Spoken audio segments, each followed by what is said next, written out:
Hello, I'm Brian Smith, Design Director at FullStack Labs. In this video, we're going to talk about design reviews. We'll cover what they are, the impact they can have on your project, and our process to complete them. Let's get into it.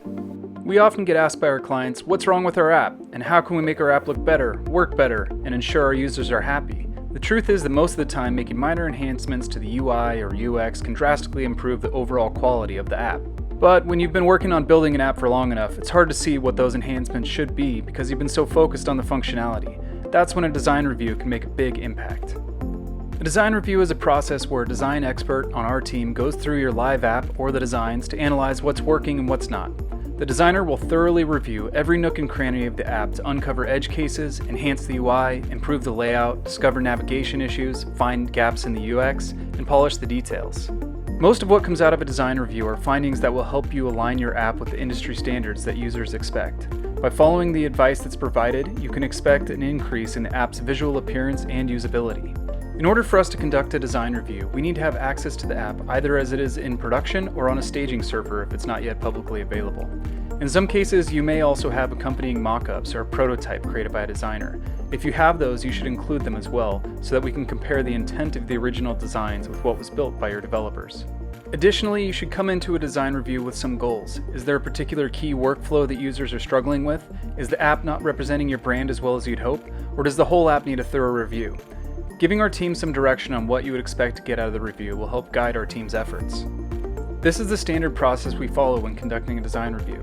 First, each view of the app will be individually reviewed for UI elements such as composition, hierarchy, color, and typography. Then, golden paths are followed to evaluate the most common user goals, find a location, place an order, log in, etc. And finally, edge cases are reviewed to identify any potential gaps in the UX of uncommon use cases. We then document our findings in a spreadsheet and categorize them based on the level of impact they have on the overall user experience. Critical issues are problems that completely hamper or block the completion of a feature. An example would be the app just hanging on one step of a wizard, preventing the user from completing it. Major issues are defects that are below the minimum quality standards for apps. This includes things like missing UI states, poor navigation routes, and anything that reflects poorly on your brand and creates a less than ideal user experience. Minor issues are things that have some impact on the user experience but don't drastically impact the app's performance. An area where a user might be confused or gotten slightly different experience than they expected is a minor issue. Finally, low issues are primarily cosmetic or slightly subjective problems. Slightly pixelated graphics, minor alignment problems, issues with hierarchy, or little grammatical mistakes are low severity. These are all things that can be easily fixed with a small tweak. Now let's look at how this plays out on an example design review. So here's a look at a recent design review we did for the Pizza Hut app, and you can see we break it down by the view that it impacts, the operating system, the components, our observation, what we found and reported, the type. We have both recommendations as well as praises, so when we find things that are working really well, we try to just identify those as well. We have the severity that aligns with our QA severity. We've got attachments both in picture format and video format when video is required, and then we provide our recommendation alongside of it. So we can look at just a couple example ones here. So generally we saw that in full screen dialogues the close button is not vertically centered. So if we look at our attachments, we can see that this is moved up toward the top in a couple different places, and so our recommendation is pretty easy on this one. It's just fix the alignment. We get into something that's slightly more complicated. In this example, or in this finding, the password field doesn't inform the user that they have not entered the password requirements. So in this, we can see that the user is allowed to enter their password here, and it's not until after they've submitted that they actually see this information dialog letting them know that it didn't pass. And so our recommendation here is to validate the password as the user enters it so they can see that it's successful before they submit the password. Next issue we'll look at is when a user cannot scroll down past the bottom of the form while the keyboard is visible. So in this example, you can see that the user is typing into this form, the keyboard is currently up showing the number pad, but the user can't scroll down past that. It's not till after they close the keyboard that they can actually see the data that's further down on this view. And there you go, there's some more info there. Our recommendation here is to use something like this pre-existing library that does allow users to scroll down to the bottom when a keyboard is visible.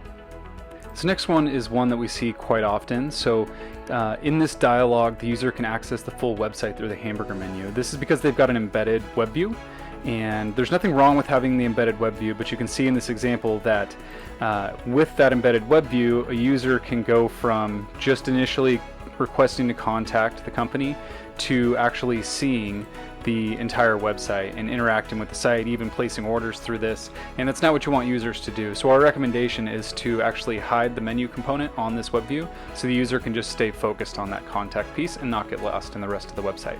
An example of a minor issue is just simply a visual one. The form covers the branding. So in this example, you can see that the form here itself covers up the logo. It's never a good idea to cover up your logo, so our recommendation is pretty simple, is just to move the content down. There's plenty of space for it, possibly even move the logo up a little bit. Another issue that we see pretty frequently is that there's no indication of the app loading. So as the app is opened, there is a nice looking wood grain here, but you can't tell the app's actually loading, and sometimes this can take a couple seconds. So anytime the user has a delay of more than like 400 milliseconds, you want to provide them with a loading indicator. So if they just added a simple spinner to this view, it'd make it a lot easier for users to understand what's happening. When we do a design review, the number of findings can really differ, and that depends on the complexity of the app, as well as what exactly we are reviewing. In this particular design review, we were looking at the entire app, which is a pizza ordering app, and we were supposed to be going all the way down to any minor detail. So we've got items all the way down here in our low severity. These are things that get to be a little bit subjective, but we were trying to be as detailed as possible. So you can see in this particular design review, I don't have it sorted by ID, but it looks like there's probably about 90 different findings. And this is generally what we expect. Usually we find about 50 to 100 things that could potentially be fixed. Ideally at the critical and major levels, there's far fewer things here. We only found one in this design review that is critical, and that's just related to accessibility issues. So not too much on the critical side there. There are a handful of major issues that need to get fixed, and then you can see beyond that in minor and low, there's quite a few more issues that are really minor polish, but they can really improve the overall look and feel of the app. And that's it. If you're interested in learning more about our design review process or would like us to conduct a design review of your app, go to our website, fullstacklabs.co, and book a free consultation.